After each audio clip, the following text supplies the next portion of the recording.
Hi, everyone, and welcome to the second of the Nutrition Benefit Utilization Meetup series. We're going to be talking about Marketing 101 today. I'm Brianna Merrill, and I'm really glad that you're here. This is our roadmap for today. Going to give a little bit of background for new folks. There was a group check-in. I actually am recording this after the fact, so we're going to breeze through that. And then we're going to talk about a lot about marketing. So we're going to cover a lot today. Let's jump in.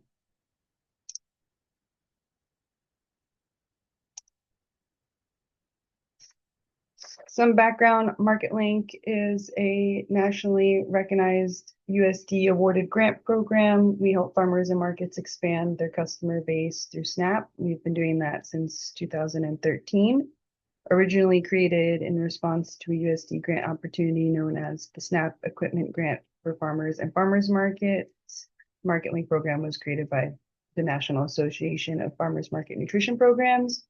Recently, things have changed a lot in the world and also specifically with our operations. So in 2025, the Farmers Food Assistance Bureau was created. That's our nonprofit right here. So we assume operations of the MarketLink program, as well as what was formerly Novadia Group's technology, but now under our nonprofit, the Total Pay Go app, which is used to accept SNAP and other payment types. I was also hired and rolled out the SNAP utilization pilot program based on feedback from community champions that participated in that program. We created the Nutrition Benefit Utilization Meetup. And that brings us to today. If you do have any questions about the SNAP Equipment Grant or the SNAP Online Grant, happy to answer those. I wanted to put that here, but that's not going to be our focus of today. So Newbie U is flexible. We're trying to create something and build something that's helpful for you all. So your feedback is critical to doing that. Our goal is to create a space where farmers and markets can learn and develop successful marketing campaigns, including those that reach nutrition benefit recipients. I am your host. I am passionate about food and food systems. I've worked on farms and at farmers markets in Central Texas, Florida, New York, and New Jersey. I value your time, your experience, and your decision to be an active part of your local food system. And I'm really glad that you're here. This was the group check-in that I mentioned, which we're just gonna breeze through. Had some folks at the meeting that able to hear more about them. And I hope we can hear more about you in an upcoming meeting. So Marketing 101, let's get into it. I've combed through several firsthand resources to orient us to this topic. I'm hopeful that you all can find value from those that have done the thing. So each of these are presented by farmers who are creating resources and helping other farmers and markets and agricultural businesses be successful.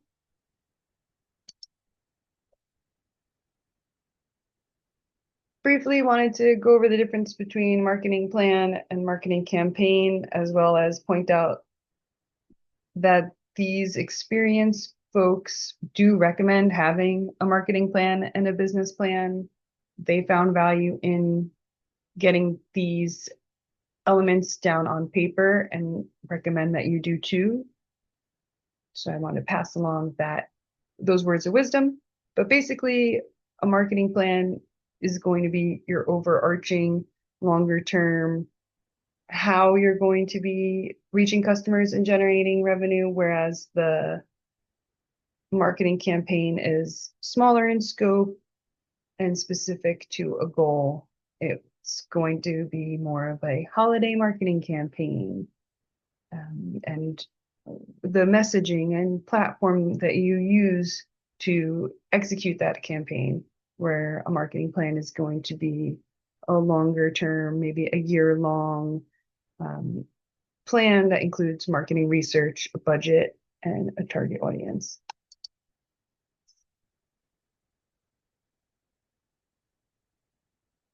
I wanted to offer up some perspectives on marketing. These come from the folks that I had introduced in the previous slides.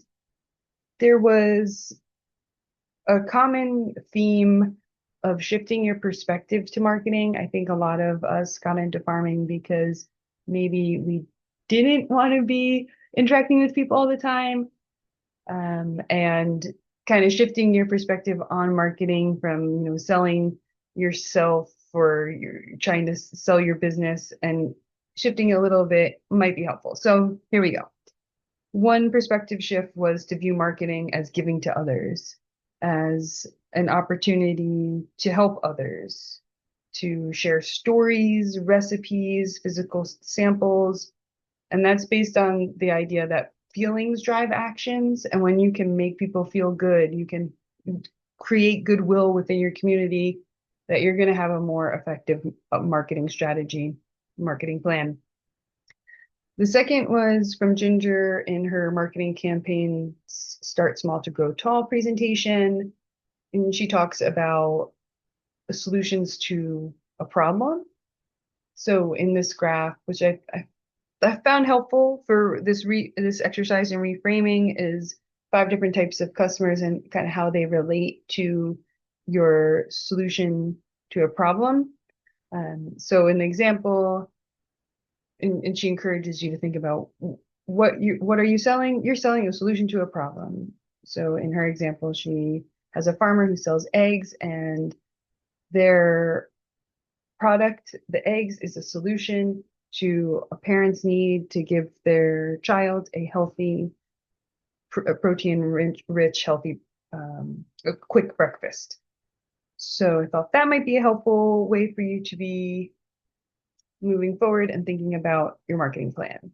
There was a lot of emphasis on today's currency being connections, communications, and building goodwill, the way to overcome the current food system's ability to provide very cheap groceries in, a large superstore, versus what the value that you're creating and through your products is by educating your customers and building meaningful relationships with them. My last point is, as I mentioned, marketing might feel uncomfortable, and it's important to recognize that and accept that and then move through that, because marketing is the lifeblood of your business. It's expensive to outsource, and so you're here to learn how to do it, and you're going to do it, and we can help, and so can these other resources. All right, now with that perspective shift, this slide is presenting some questions for you to ask yourself as you can build your unique image for yourself and your product or your farmer's market. I would encourage you to think about these, and because I do think they'll help you identify what it is that makes you tick and what it is that the value that you're creating and your story for your target audience. So Peter from Just a Few Acres Farm discusses these a little bit more in depth. We'll just roll through them pretty quick. But why do you farm? Who are you? What are you about? It's really important to be genuine and honest and sincere. Again, might be a little uncomfortable, but it's necessary, because relationships are key, and you can't build strong relationships unless you're being honest. The second, what have you overcome? So this involves a little bit of vulnerability, but it expresses your humanity, and you don't have to give too much information, but bring folks into your story. Let them help you. Tell them, what you've done the challenges you've overcome to build relationships with them and encourage them to support you. What are your particular goals? Is it to support community health or local economy, or give your family a certain lifestyle, or address a health need that you have, or what is it that is your goal? Peter talks about describing life on a daily farm. It's romanticized. People like it. He finds it to be an effective part of his story. What are you passionate about? What is unique about your farm? In Peter's example, it's that he likes tinkering with old equipment, utilizing old equipment that his grandfather might have used, and that differentiates him from other farms. And then also the technical aspects of your farm. What is it about your operations that differs from industrial operations? This really helps consumers who might not be familiar with farming better understand why it is that you are unique and your product is unique from what they can get at a larger grocery store. So marketing prep. Number one, identify your ideal customer. This is first for a reason. It would be very hard to create a marketing plan or a marketing campaign without knowing who your target customer is and what you want them to do. Also, Peter mentions it's much more effective and cheaper than a shotgun approach of just, sending out mailers to everyone in a certain zip code, for example. Charlotte talks about picking your favorite customer and marketing directly to them. So when you're creating materials, thinking about who is your one customer who never challenges the price, keeps coming back, tells your network about you. And through her business, she has found that using that approach helps bring in more of the customers that you want. And as we're talking about loyal, consistent customers, I also want to mention that there's an opportunity to focus on nutrition benefit recipients and encourage them to utilize their dollars at market and keep them coming back and telling their network about you. Peter talks about a couple different groups of target customers, so I'm going to throw them out there. There's foodies, people with means who can afford his premium product, and the environmentally conscious / local economy minded. Those are who he's been able to build his successful business on. So just throwing these ideas out there as you develop your plan.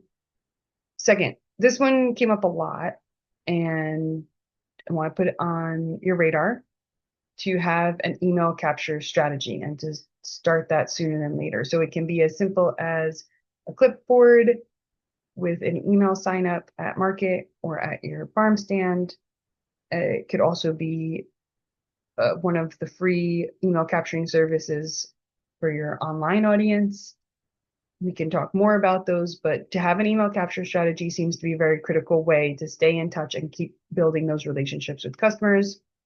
And lastly, we're going to talk about this a lot more, I'm sure, in the coming weeks, but to have some kind of digital landing page, somewhere where folks can go online to find out more about you, in particular, your hours of operation, your location, and the type of product that you have.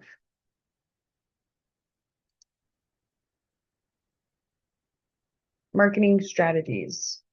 As far as digital strategies go, social media evidence doesn't bear out that it is great for getting new customers. It's better at maintaining relationships with current customers, but it seems to be limited as far as getting new customers. Aggregating services like local harvest or your local extension office is a great way to get your name out there. It's a trusted resource for a lot of your target customers and is a great place to start. We talked a little bit about websites.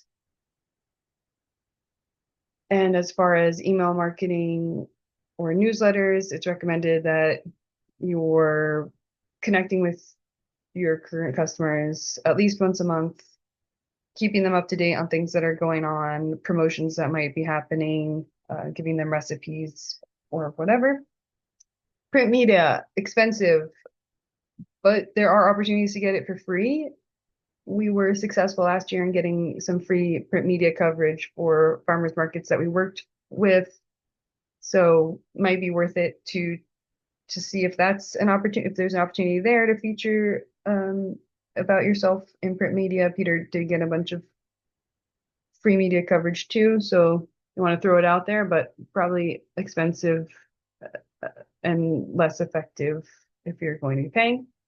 Farmers market's a great place for farmers to be exposed to new customers and like-minded folks.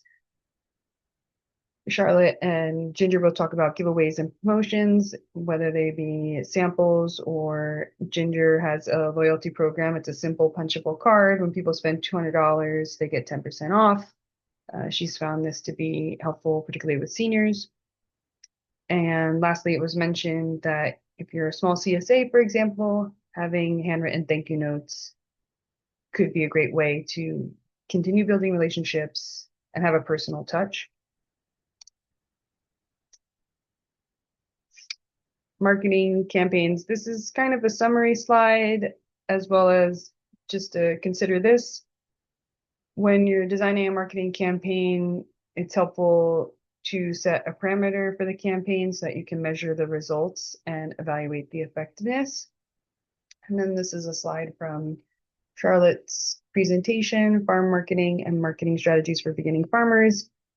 And we've talked about this throughout the presentation, so just a quick run through. You guys have a fantastic product. Next step is to identify your ideal customer, have a place where that customer can go to learn more about you, quickly find your hours and your location, and then more about you. There being an opportunity for you to capture emails of interested folks so that you can stay on their radar and keep them updated and build those relationships. Consistency helps in building those relationships, as does being yourself.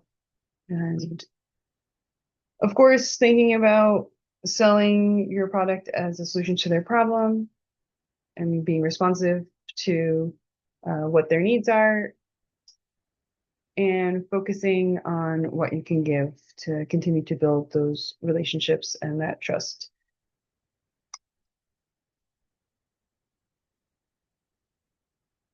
At this part of the presentation, we went over some key questions. These are the questions I posed to the group, and I encourage you to consider. We're talking about who's your target audience, what do you want them to do? Do you need to segment your audiences? Are there different marketing campaigns or strategies for different populations? And we're going to go more into this in upcoming presentations. Also, to think about what communication tools are you using and how successful have they been? What marketing campaigns are you planning to roll out this year? And what support would you like to have? Feel free to email me or reach out. At the end of this presentation, I'll have my contact points.